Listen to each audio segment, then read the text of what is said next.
इस वीडियो में हम डिस्कस करेंगे नॉर्टन प्रमेय। नॉर्टन प्रमेय के कथन को लिखेंगे और उसे सिंबॉलिक डायग्राम बनाकर समझाएंगे। वहाँ एक परिपथ लेंगे और उस परिपथ के उदाहरण से हम इसको देखेंगे कि नॉर्टन प्रमेय की सहायता से उसका तुल्य परिपथ कैसे ज्ञात करते हैं। चलिए शुरू करते हैं। इसका कथन देखते हैं। किसी दो सिरों वाले रेखीय नेटवर्क को एक ऐसे तुल्य परिपथ से प्रतिस्थापित कर सकते हैं जिसमें एक धारा स्रोत IN और एक प्रतिघात Y या प्रतिबाधा ZN के साथ समांतर क्रम में लगा हो। YN इसे कह सकते हैं। अगर मैं इसे प्रतीक चिन्ह की सहायता से समझाना चाहूँ तो कुछ इस तरीके से हो सकता है कि यहाँ पर एक हमारे पास नेटवर्क है जिसके दो सिरे हैं, मतलब टर्मिनल कह सकते हैं सिरों को इंग्लिश में। तो ये दो सिरे हैं, इसके अंदर कुछ भी परिपथ हो सकता है। तो ये दो सिरों वाला रेखीय नेटवर्क है। रेखीय का अर्थ ये है कि अगर किसी नेटवर्क में अंदर जितने भी अवयव लगे हुए हैं वो सब ऐसे हैं जिनमें धारा और विभव का अगर हम ग्राफ खींचें तो एक सीधी रेखा है, तो उस नेटवर्क को हम कहेंगे रेखीय नेटवर्क। तो अंदर अगर रेखीय नेटवर्क कुछ भी है तो इसको हम सिंप्लीफाई करके एक ऐसा नेटवर्क के तुल्य बना सकते हैं जिसमें एक धारा स्रोत हो, इसे कहेंगे IN, और एक प्रतिघात YN या प्रतिबाधा कहेंगे ZN उसके समांतर क्रम में लगा हो।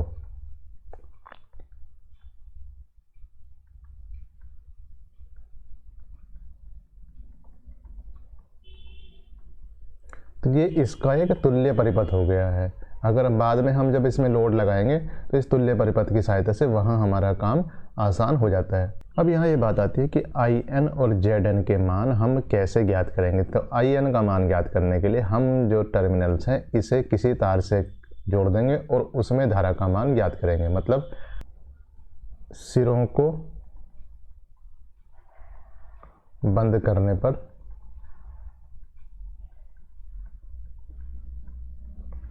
उसमें धारा ZN, ये YN भी निकाल सकते हैं, लेकिन ZN पहले निकाला तो ZN निकाल कर उसका /1 करेंगे तो YN आ सकता है, या YN निकालने के बाद ZN आ सकता है। ZN क्या है? ZN है उसके सिरों के बीच मापी गई प्रतिबाधा, जबकि सभी स्रोतों को उनके आंतरिक प्रतिबाधाओं से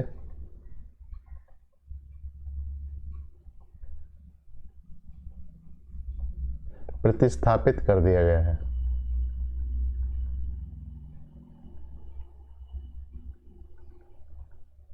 प्रतिस्थापित दिया गया है। अब हम क्या करेंगे? अब हम एक सामान्य सा परिपथ लेंगे और उसकी सहायता से उसे हम इस तरीके से तुल्य परिपथ में बनाकर दिखाएंगे। उदाहरण देखिए, एक हम परिपथ लेंगे जिसमें 3 प्रतिबाधा लगी हुई हैं, Z1, Z2 और Z3।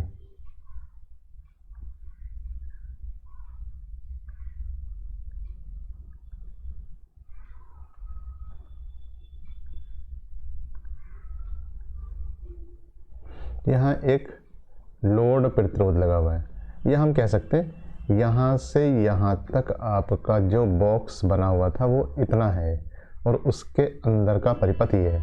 ये जो आपने बाहर टर्मिनल या कह सकते हैं सिरे बनाए थे ये AB है, ये ZR हुआ, और अंदर जो परिपथ है उसमें एक विभव स्रोत है और Z1, Z2, Z3 है। अब हम करेंगे क्या? अब हम इसका तुल्य परिपथ बनाएंगे। तुल्य परिपथ बनाने के लिए हमें चाहिए क्या? IN और ZN। तो हमें इसका तुल्य परिपथ बनाना है। तो इसका तुल्य परिपथ हो जाएगा एक धारा स्रोत और एक YN या कहिए ZN ये समांतर क्रम में हो जाएगा। यहाँ पर IN है, ये ZN है और ये ZR ये लोड प्रतिरोध है, ये AB है। इस तरीके से हम इसका एक तुल्य परिपथ बना सकते हैं। तो सबसे पहले हम क्या फाइंड करेंगे, हम सबसे पहले निकालेंगे IN। IN का मान क्या है, ये हमने कैसे निकालना होगा, हम AB जो सिरे हैं इनको बंद कर देंगे और उसमें धारा का मान निकालेंगे। इसका मतलब हमें इस परिपथ को दोबारा से बनाना होगा। तो इस परिपथ को दोबारा से बनाते हैं। इस परिपथ को दोबारा बनाने के लिए देखिए ये Z1 है, ये Z2 है और ये नीचे क्या है, ये Z3 है।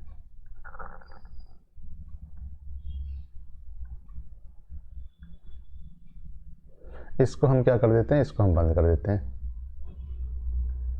इसको हम बंद कर देते हैं। तो E, तो यहाँ पर धारा का मान, अब यहाँ पर धारा का मान निकालना है हमें, Z1 Z2 Z3। अब यहाँ पर अगर हमें धारा का मान निकालना है तो ये जो धारा होगी यही IN होगी।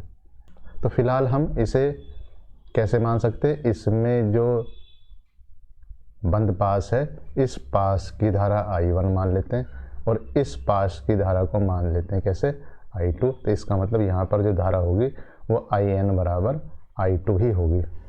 तो हमें I2 निकालना है और उसे IN रख देना है। तो कैसे निकालेंगे, किरचॉफ का नियम लगा देते हैं। तो पहला जो पास है ये वाला, इसमें अगर हम किरचॉफ का नियम लगाएंगे तो इसमें किरचॉफ का नियम लगाने के लिए हमें ऐसे कह सकते हैं PQRS AB। तो PQRS या कह सकते हैं पास PQRS में ये कितना हो जाएगा, इसमें देखिए धारा I1 है और Z1 ये है, तो ये हो जाएगा I1 Z1। बट जो Z3 है इसमें धारा I1 नीचे की तरफ है Q से R की तरफ और I2 R से Q की तरफ है, तो ये हो जाएगा I1 minus I2 into Z3 equal to कितना है, ये विभव है E। इसको हम थोड़ा सरल कर देते हैं। तो I1 को अगर कॉमन ले लेंगे तो ये हो जाएगा Z1 प्लस Z3 और यहाँ लिख देते हैं I2 Z3 इक्वल टू कितना हो जाता है E। अब दूसरे पास में लेते हैं, ये पास हो जाता है पास QABR में। इसमें कितना होगा, देखिए I2 करंट है, Z2 है, तो ये हो जाती है I2 Z2 प्लस ये I2 ऊपर की तरफ है, I1 नीचे की तरफ है, तो I2 minus I1 into Z3 equal to 0। अब दूसरे वाले से देखिए, इसमें अगर कॉमन लेंगे I2 तो कितना हो जाएगा, Z2 plus Z3 minus I1 Z3 equal to 0। तो इसमें से हमें चाहिए कि हमें निकालनी है I2। इसका मतलब यहाँ से हम I1 का मान निकाल कर इसमें रख देंगे। तो ये I1 का मान कितना आ जाएगा, ये आ जाएगा I1 बराबर Z2 plus Z3 upon Z3 into I2। इसे हम इस समीकरण में रख देंगे, इस वाली इक्वेशन में रख देंगे। तो I1 कितना है, Z2 plus Z3 upon Z3 into I2 multiply किससे करेंगे, Z1 प्लस Z3 से गुणा करेंगे इसे, minus I2 Z3 equal to E। तो I2 कॉमन लेंगे यहाँ पर, तो I2 कॉमन लेने के बाद यह आ जाता है, यह आ जाएगा Z2 plus Z3 Z1 plus Z3 upon Z3 minus Z3 equal to E। अब देखिए यहाँ पर I2 अगर कॉमन लेंगे तो ये कितना हो जाएगा, Z3 का यहाँ स्क्वायर हो जाएगा। यहाँ इसे हम खोल लेते हैं, तो ये हो जाता है Z1 Z2 plus Z2 Z3 plus Z3 Z1 plus Z3 square, और यहाँ से कॉमन लेंगे तो माइनस Z3 स्क्वायर यहाँ पर हो जाएगा और ये नीचे आ जाता है Z3 इक्वल टू E।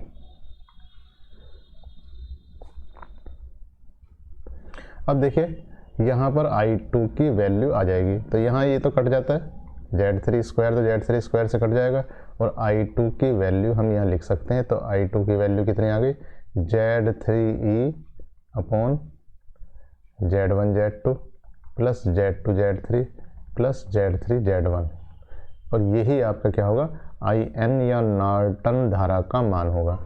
अब हमें क्या निकालना है, ZN। तो ZN निकालने के लिए हमें क्या है, ZN का मतलब है कि वहाँ जो सिरे हैं उनके बीच मापी गई प्रतिबाधा, जबकि सारे स्रोत, विभव स्रोत और धारा स्रोत को उनके आंतरिक प्रतिरोध से बदल दिया गया हो। तो सर्किट को या परिपथ को फिर से देखते हैं हम। तो हमारा परिपथ जो ये था, इसके यहाँ इन सिरों के बीच प्रतिबाधा को नापेंगे। कब? जब उसके जो स्रोत है उसके आंतरिक प्रतिरोध से बदल देंगे। अब ये जो विभव स्रोत है ये आदर्श विभव स्रोत दिखाई दे रहा है, इसका मतलब इसका जो प्रतिरोध होगा वो शून्य होगा। तो इसे हम यहाँ एक तार से कनेक्ट कर देंगे। तो अब हम निकालते हैं इसकी प्रतिबाधा। तो ये हुआ इस तरीके से, इस विभव स्रोत को हटाकर इसकी जगह एक शून्य प्रतिरोध का तार लगा दिया। इसके बाद हुआ Z1 और ये हुआ कितना, ये Z2 हुआ और यहाँ ये Z3 हुआ।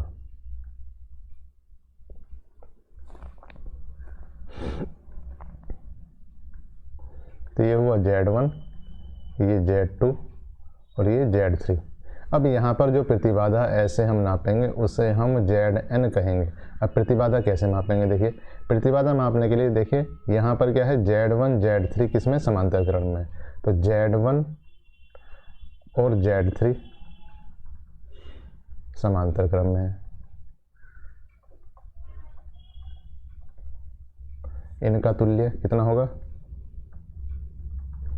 इनका तुल्य प्रतिबाधा ये हो जाएगी Z1 Z3 upon Z1 plus Z3। अब जब इनका दोनों का एक कंबाइंड, या कह सकते हैं दोनों को मिलाकर समांतर को एक कर देंगे तो उसके साथ Z2 किस में होगा, श्रेणी क्रम में होगा, Z2 श्रेणी क्रम में होगा।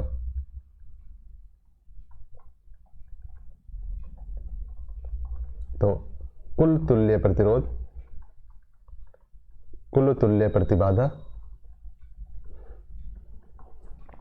कितनी हो जाएगी, Z2 plus Z1 Z3 upon Z1 plus Z3, या कह सकते हैं Zn हो जाएगा ये कितना, Z2 plus Z1 Z3 upon Z1 plus Z3। तो ये दो चीज़ें हमारे पास निकल कर आ गई हैं, Zn निकल गया और ये यहाँ पर क्या निकला, ये यहाँ पर In निकल गया है। इन दोनों को मिलाकर जो हमने परिपथ बनाया था उसे फिर से बना देते हैं हम। तो इन दोनों को मिलाकर जो परिपथ बनाया था उसे फिर से बनाते हैं। तो यहाँ ये परिपथ क्या है हमारे पास, ये परिपथ है तुल्य In और ये है हमारा Zn, ये तुल्य परिपथ हुआ। अगर हमें लोड प्रतिरोध लगाना है तो यहाँ से हम लोड प्रतिरोध लगा देंगे।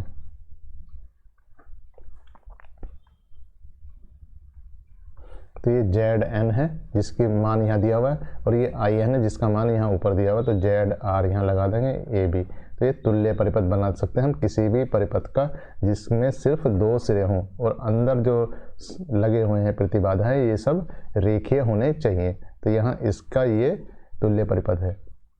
तो इस तरीके से हमने नॉर्टन प्रमेय के कथन को देखा और उस कथन के आधार पर एक परिपथ को लेकर उसका तुल्य परिपथ बना दिया है। Thank you.